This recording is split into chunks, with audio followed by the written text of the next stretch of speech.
We need to learn to eat seasonally and stop shopping with our eyes and shopping with our stomachs and our own personal health. The one thing that no matter where you are in the world, whatever country, whatever crop you're producing, there's one thing that's undeniable, and that is the climate is changing fast. I think we've learned that modern agriculture is inherently damaging. And we need to transition. I want to see all UK farmland become a welcome place for wildlife.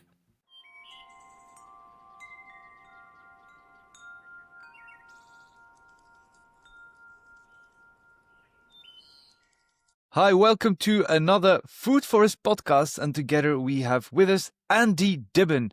He's head grower at Abbey Home Farm in Cirencester, Gloucestershire, UK. Do I say this right, Andy? You're pretty much 90% perfect, Louis. Cirencester in Gloucestershire, UK. Yeah, well, it's a tongue breaker. It is, yeah, sorry. It's not your fault. So it's a 15-acre horticulture, fruit and vegetable operation with a larger mixed organic family farm. That's 1,600 acres, so pretty big. Yeah, 1,600 acres. Yeah, mixed organic for 30 years. Luckily for me, I just look after 15 acres of it. Right, good for you. So can you tell me a little bit about how this look like, your 15-acre part? What's the system? What's the ecology? So it's been under the current, it's a multi-generational family farm. In fact, it's been in the same family since Henry VIII. So a long time. So, but the current owners converted it to organic 35 years ago.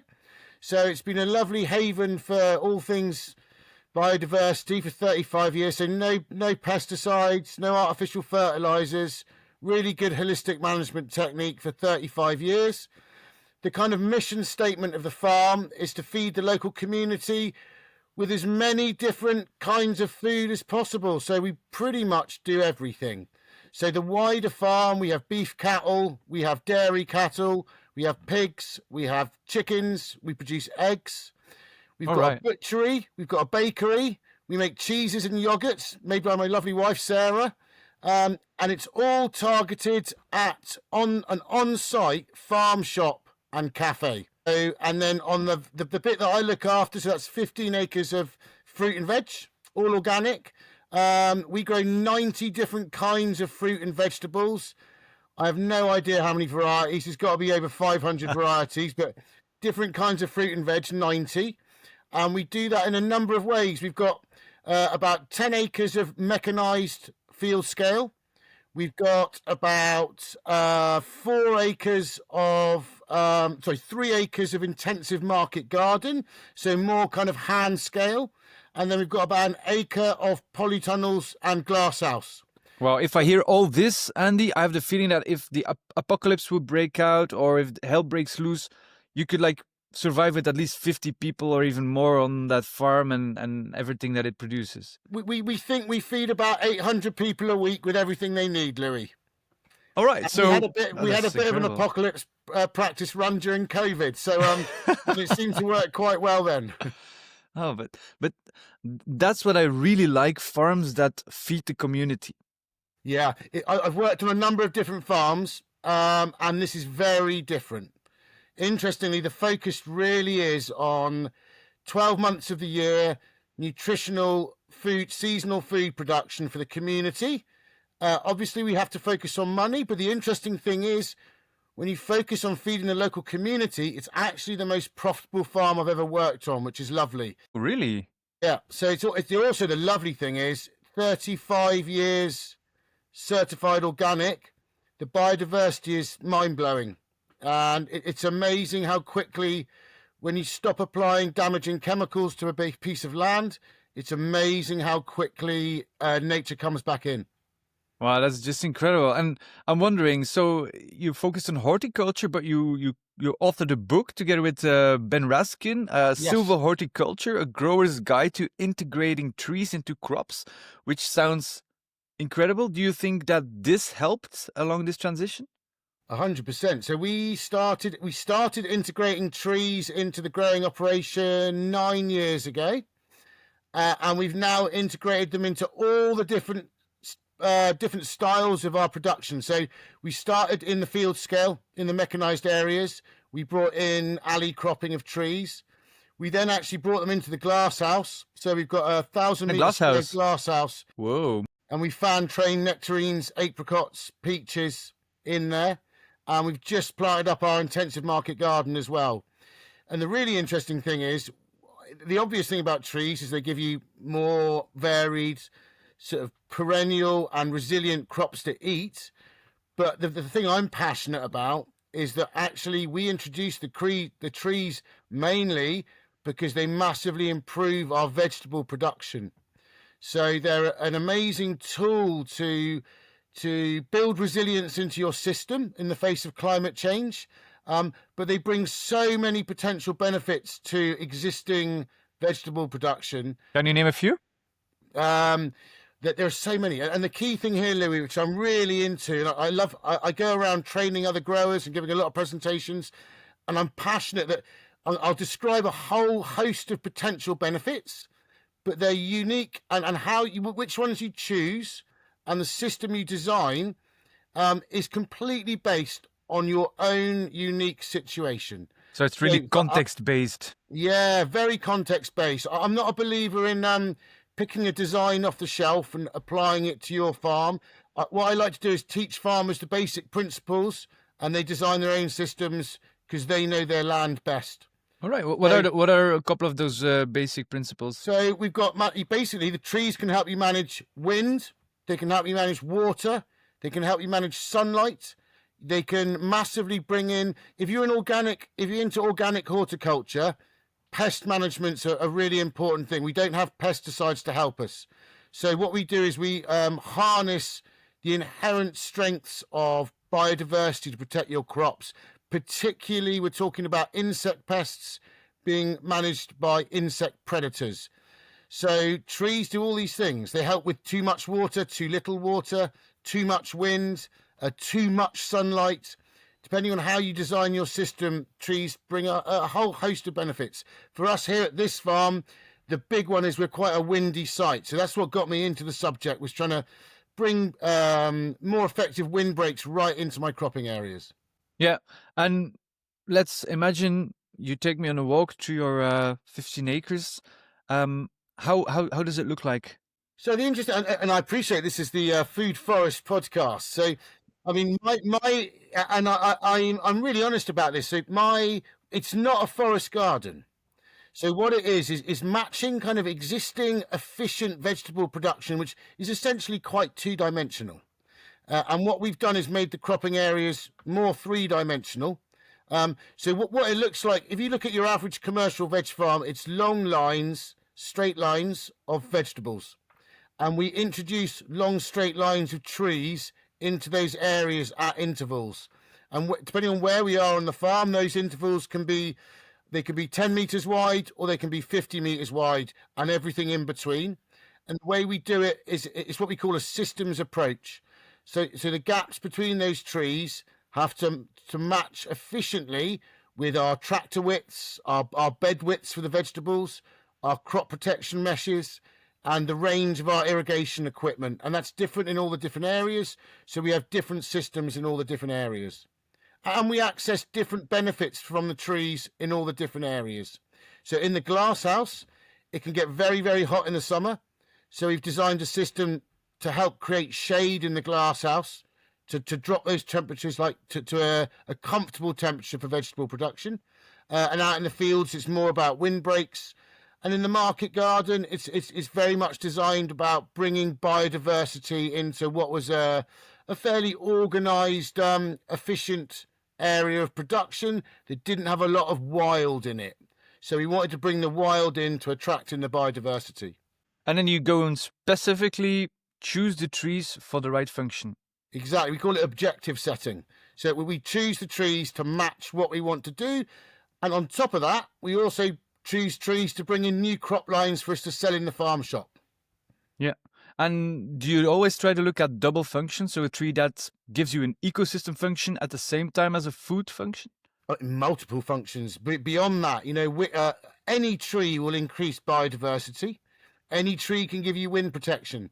but certain trees will give you new crop lines as well. And something a big thing as well, which is part of our system, is reducing the need to buy in what we call inputs for the farm. So we used to buy in a lot of compost. We've actually planted a lot of trees for coppicing. So we cut them and we wood chip them, and we make compost out of the wood chip. So it's almost impossible to have a fully contained, self-contained system, but we really try and minimize having to buy in anything from beyond the farm gate. Yeah. Have you visited Ian Tolhurst's farm? Yeah, I'm very good friends with Ian Tolhurst. Cool. And in fact, 27 years ago, he designed the system before the trees. He designed the vegetable system here. So he's very much Cool. a friend of the farm and a very, very close friend of mine. Nice. Well, he's an amazing guy, and like he uses the wood chips as a special kind of fertilizer, not even a fertilizer, but more as an inoculant. Yeah. Do you use it in a similar way? If yes, can you explain to our listeners how this works? So yeah, there's two ways you can use wood chip. One is you can take it out of the field, compost it, and that compost we can either use for raising young plants in pots and trays, or we can use that compost like any compost to put on our growing areas. But the really interesting way is ramule wood chip. So that's applying fresh wood chip, ideally from trees that are from branches of trees or tree trunks under 10 centimeters thick. That means you've got the perfect carbon to nitrogen ratio, so it'll self-compost. And we can apply those raw wood chips to living mulches, which we have at the beginning of rotations, and then nature does the composting for you in the cropping area. And the big thing is it massively boosts organic matter, which boosts soil life, which when we then move into the cash cropping phase or the vegetable cropping phase of the rotation, brings all these benefits: water holding capacity, drainage, nutrients for your crops, massively increased and well-fed soil life. Yeah, and to make it understandable for our listeners, living mulch is like a green manure. It's like green manure or cover crop, depending on which phrase you like to use. Yeah. And you add those ramule wood chips like after they germinated or before they germinate. How do you do it? Ideally, after we either grow at the beginning of our rotation, so our sequence of cropping through the years. At the beginning of that sequence, we either grow a green manure for 2 years or 3 years. But we always apply those ramule wood chips at the beginning of year 2 when it's a well-established green manure. Yeah, so you don't destroy the young plants. Yeah, and crucially, it's a really vibrant soil life underneath that can process and essentially consume and transform that wood chip into organic matter in the soil. Yeah. Incredible. And do you use these systems only on the 15 acres or on the 1,600 acres? With planting trees? That system is mainly agroforestry, and also the ramule wood chip we only use within the horticultural area. Yeah. And are there plans to also integrate more trees in the 1,600 acres area? We have lots and lots of woodland. There's Okay. a proactive forestry operation. We have fantastic hedges everywhere because it's a really old farm and they're a massive part of the UK farming landscape, always have been. But as of yet, they haven't been introduced into our what we call the arable areas, so the production of grains, and they haven't been introduced into the livestock yet, although I'm constantly trying to persuade the rest of the farm team to do so.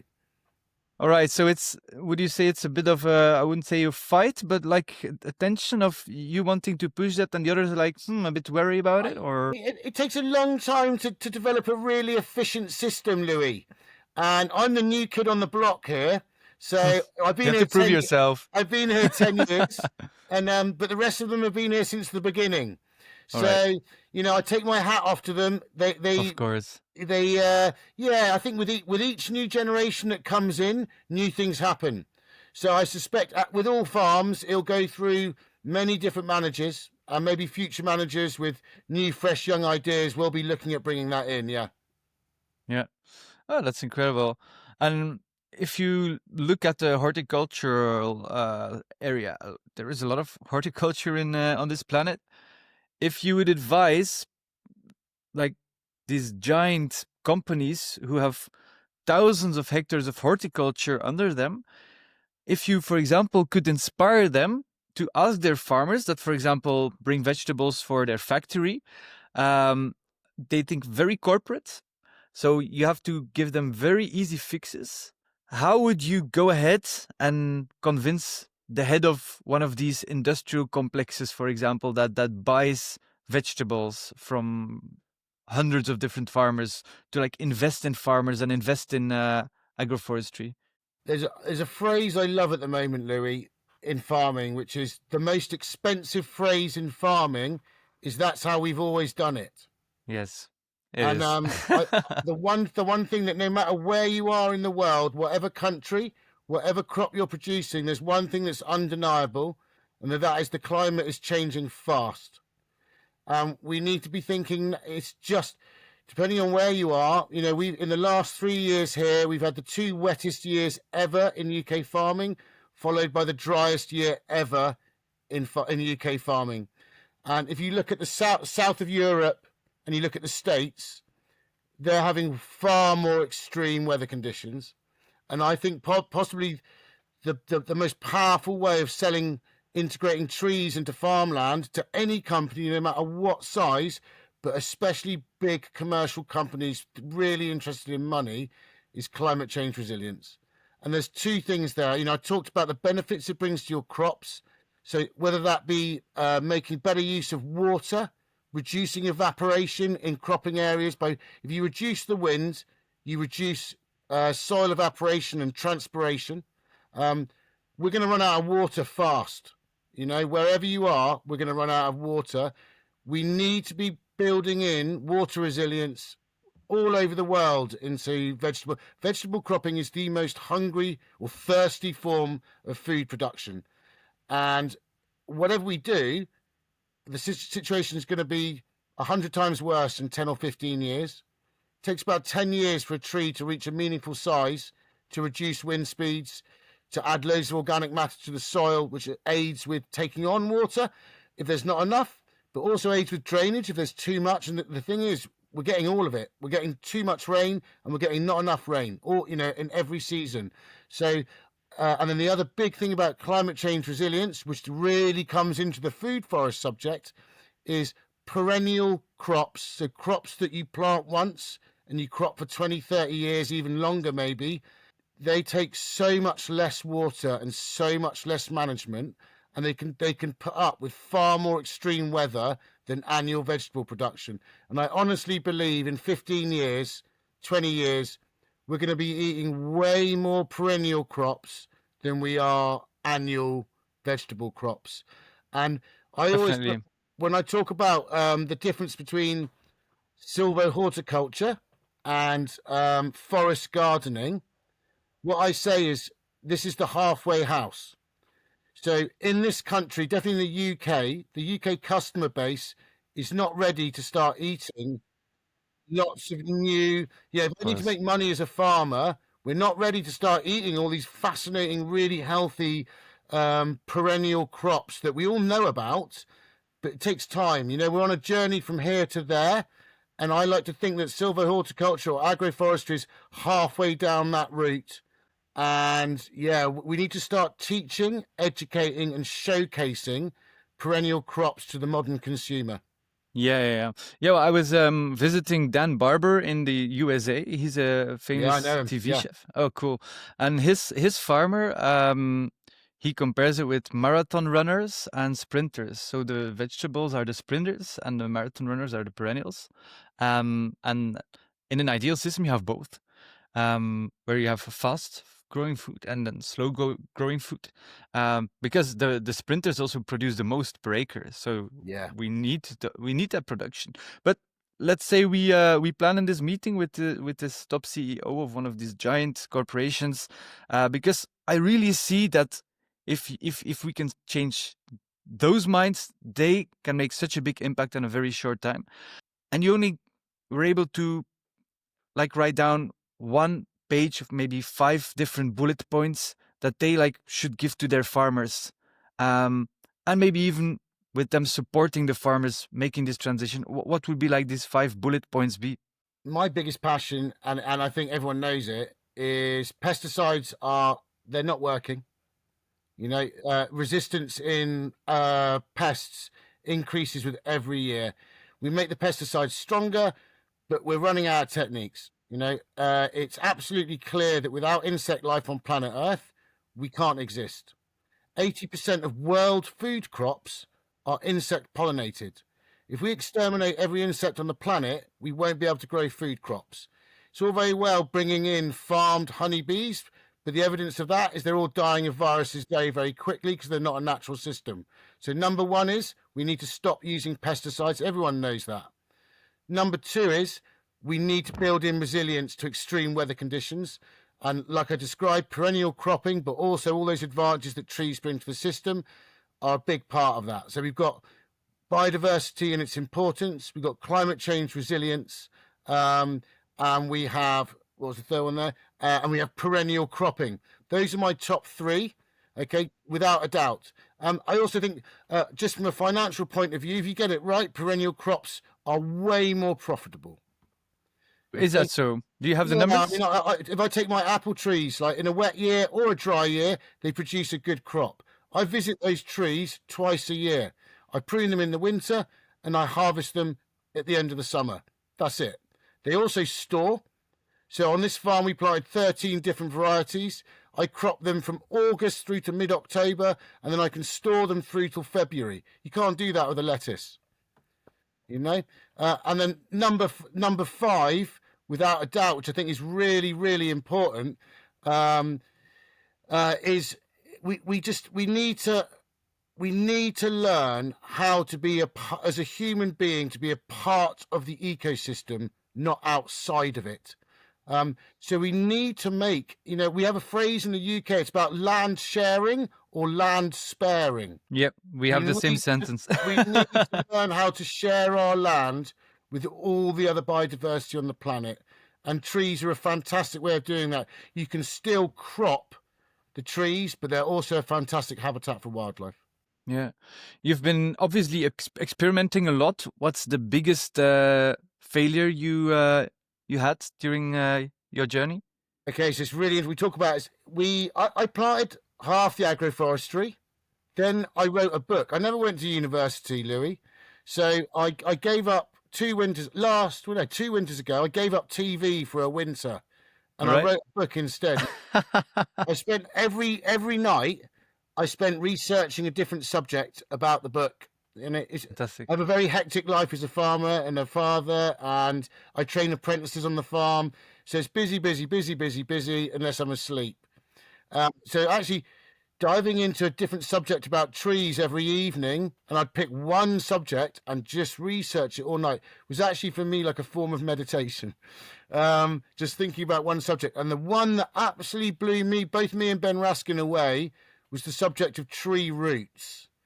And what we learnt made me look at one of the systems I'd already put in with slightly worried eyes, which was the potential for trees to negatively interact with my vegetable crops, and that being their roots.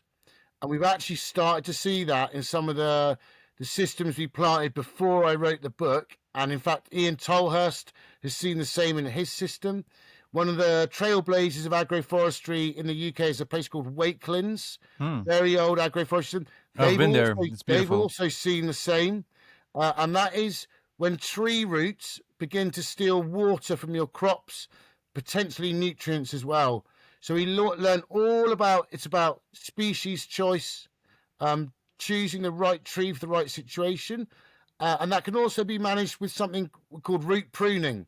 So, and that can be done in a number of ways, but actively managing the roots of the tree to minimize a negative impact with your crops.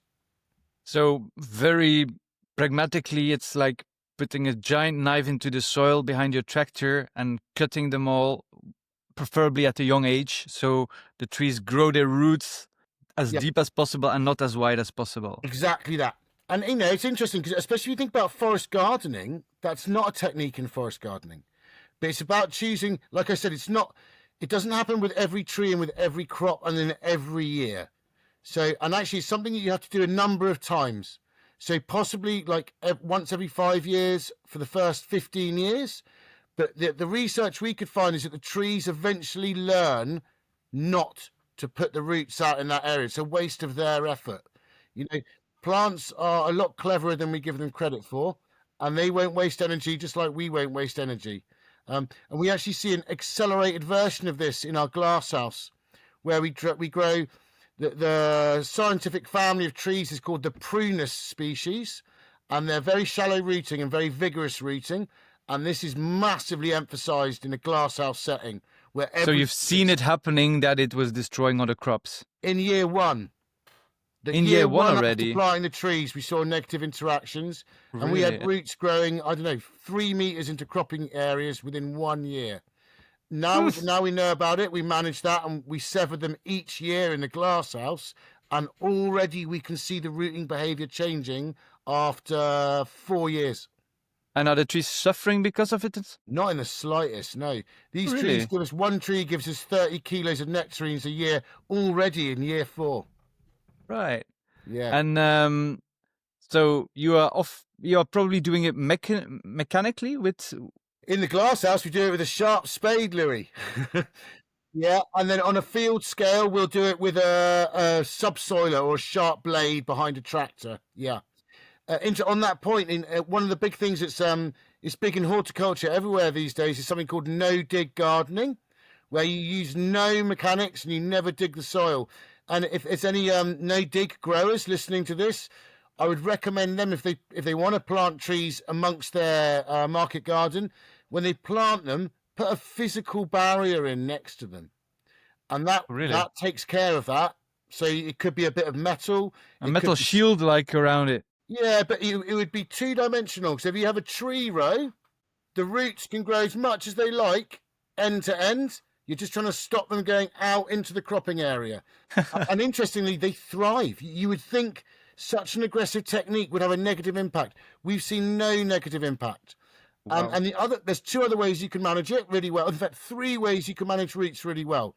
The root size, area size, is very similar to the canopy size.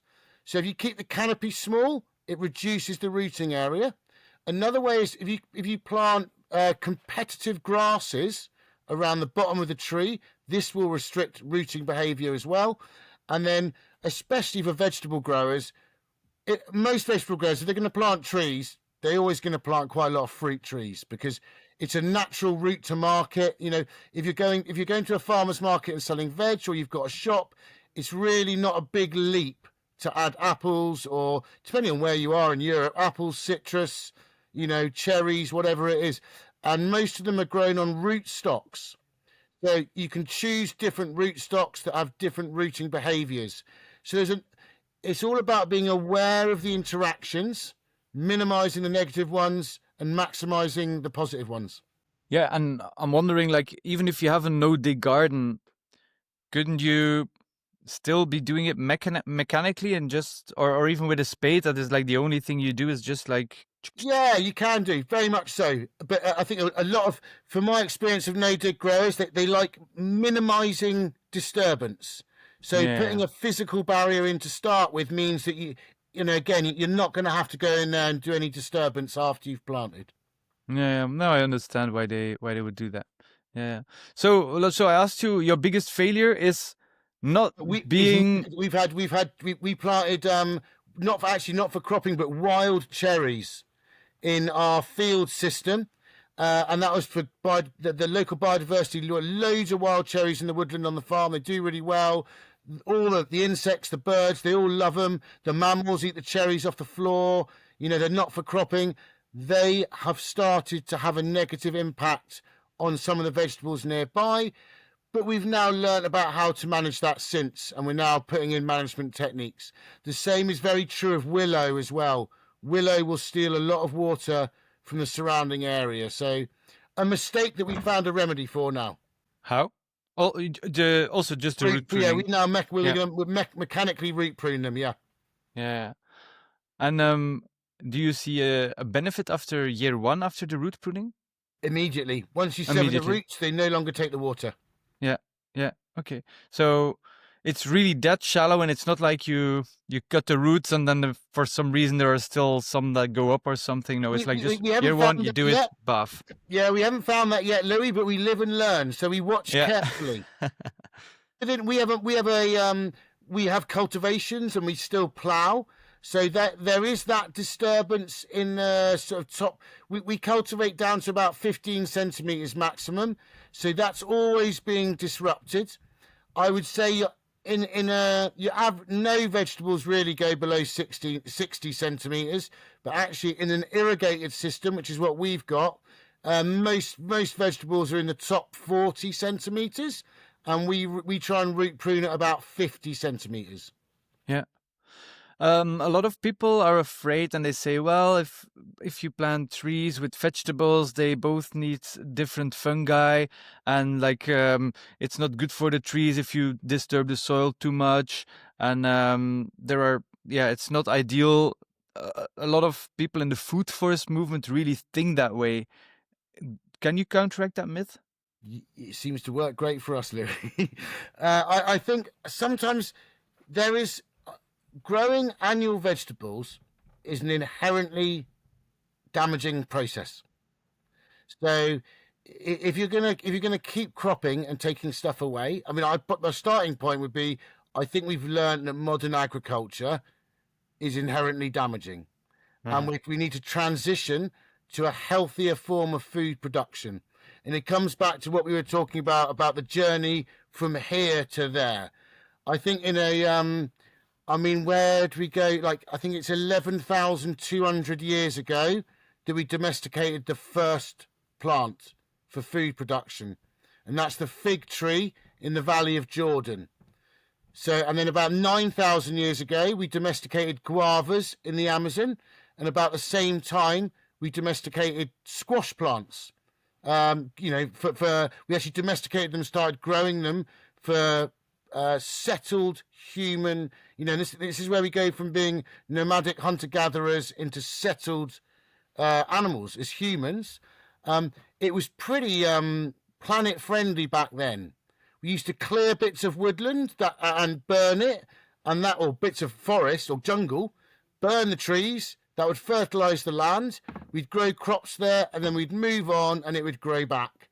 We are a long way from that now, In fact, we've removed most of the trees from planet Earth, and it's time we started putting them back. And so, yeah, I totally understand why keen forest gardeners would see what we do as being damaging.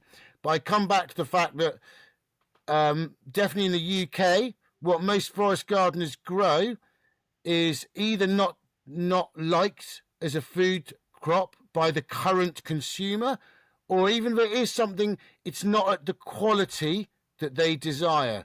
Now, we've got a lot of education to do to teach the consumer that those are luxuries that are destroying the planet. Perfect looking food and all year round strawberries, We need to learn to eat seasonally and stop shopping with our eyes and shopping with our stomachs and our own personal health. And our gut, literally. And our gut, exactly, mate. Yeah. So it's a road to somewhere. We're on the way to that place. Yeah. What's the most surprising or counterintuitive result you've seen with trees the last 10 years? Oh, something that you thought like, oh my God, I never would have thought this. Yeah. Okay. So growing this year in the glass house, it was theorized, but really I'd only read about it happening in very, very hot countries. So in China, they designed systems with paulownia trees to provide shade for arable crops. These systems are 1,000 years old, and I never thought that putting vegetables in the shade in the UK would give me a better crop. And then this year in the glass house, our tomato plants right next to the nectarine trees, in shade for almost half the day, with the best tomatoes in the glass house. Best tomatoes regarding taste or yield, number taste, of kilograms? Performance, crop health, everything. Of it. And interestingly, the pollen in a tomato flower will start to denature, will get broken and not function above 28 degrees centigrade. So that's quite a low temperature. So the fertilization is much higher. Yeah, a potato crop will start to not work at its best over 15 degrees centigrade. So if we're talking about having to farm in 40 degrees centigrade, we start to see the importance of bringing shade into cropping areas. So the question isn't should we add more trees, but how do we add more trees to current agriculture? And do it in an intelligent way that just balances those negative and positive interactions in the direction we want. Yeah, I've seen a lot farmers that are not adding trees to their cropping system because of a psychological barrier. They're for some reason afraid of trees for a lot of different reasons. One reason that they might compete, another reason that once they plant trees, they might never be able to take them away because it's like illegal to cut trees in some countries. How do you talk with other farmers? I mean, the second thing you said is fascinating, Louis, and this is something I've had to overcome, which is that once you plant a tree, you can't take it away. And you have a naive view as a human being. It's a nice view, and I commend it that once you put a tree somewhere, it's there for the next 100 years. But actually, we're talking about production areas, production systems, and if I plant a tree in the wrong place and it's the wrong sort of tree, or it's not having the effect I wanted, there's no problem with taking it away. If I plant soft fruit bushes, berries in the wrong place, or they get old, we talk about, it's interesting, people talk about black currants as being a perennial. After 10 years, they start to produce half the amount of berries, even if you prune them really, really well. They end up getting diseases and viruses and things like that, especially if you're not just growing one in a diverse area. As soon as you're farming lots and lots of them, disease, viruses are inevitable. Nothing lasts forever, not even apple trees. On commercial farms, all of these things are actually renewed quite often. And I think it's a Buddhist state of mind, impermanence. Nothing lasts forever. And I would really, and once you get that in your head that actually there's nothing wrong with planting a tree going, oh no, that was wrong, I'm going to take it away. We've obviously proved on planet Earth it's not that difficult to get rid of trees because we have got rid of most of them. Yeah. And obviously, we're trying to reforest planet Earth. I get that. But liberate the old-fashioned mindset. Trees, if you happen to make a mistake and put the wrong one in the wrong place, take it away. Put in a better tree that's more suited to that place. Yeah. Well, but there are certain laws in certain countries that literally, if you put a tree, even in farmland, that it's protected or some wild animal will come into it. That's maybe a threatened animal, and then farmers will lose that place because it becomes nature. Do we have it in the UK? We have a bit, but it's not common with very young new trees. We have in this country, it's like if you have a 500-year-old oak tree. Yeah, of course. You're not going to be able to cut that but down. It's not like you plant one and in 10 years that tree could be protected. You don't have that problem. Maybe, I mean, it'd be unless there's something very, very rare. Well, most of our biodiversity is rare now, unfortunately. Yeah. No, but I appreciate. But I suppose what that emphasizes is the importance of really thinking about designing the system well in the first place, and thinking it through all the interactions. How is it going to evolve over the long term? You plant it now, but you've got to imagine.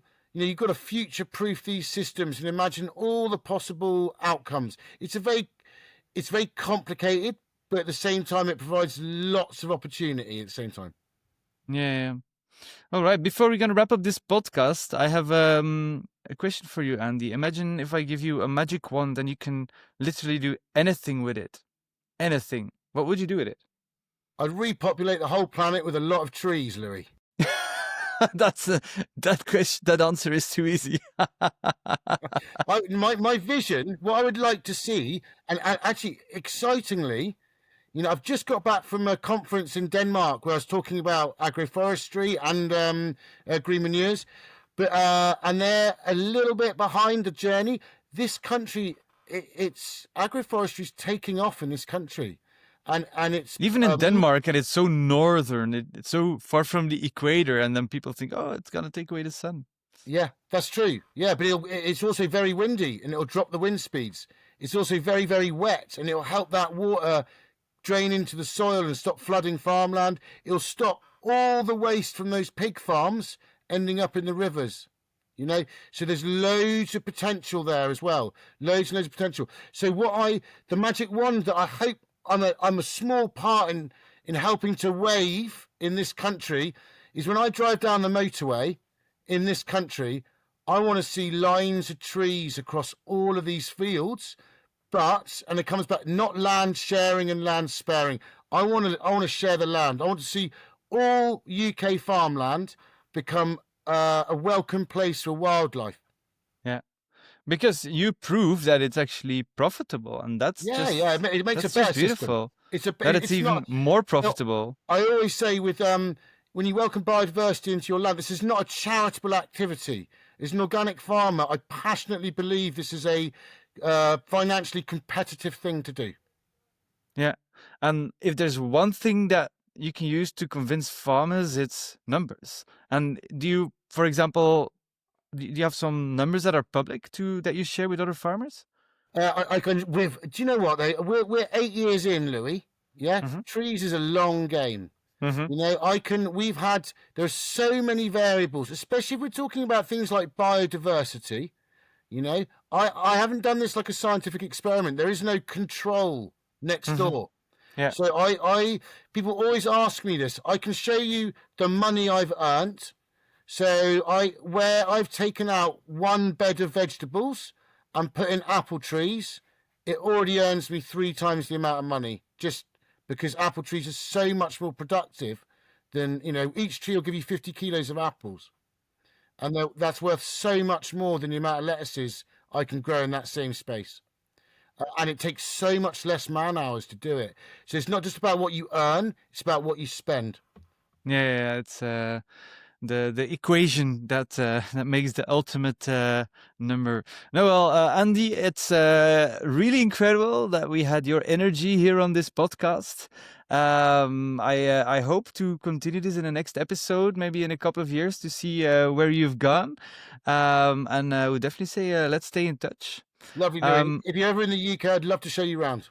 Well, I really hope to get to your farm because it sounds amazing, and I promise that when I'm gonna visit, I'm gonna be able to say Cirencester the right way. Yeah.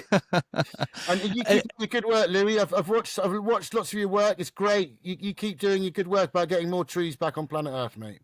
Fantastic. We're in this team together. Well, as always, dear listener, you can see Andy's work in the show notes on foodforestpodcast.com.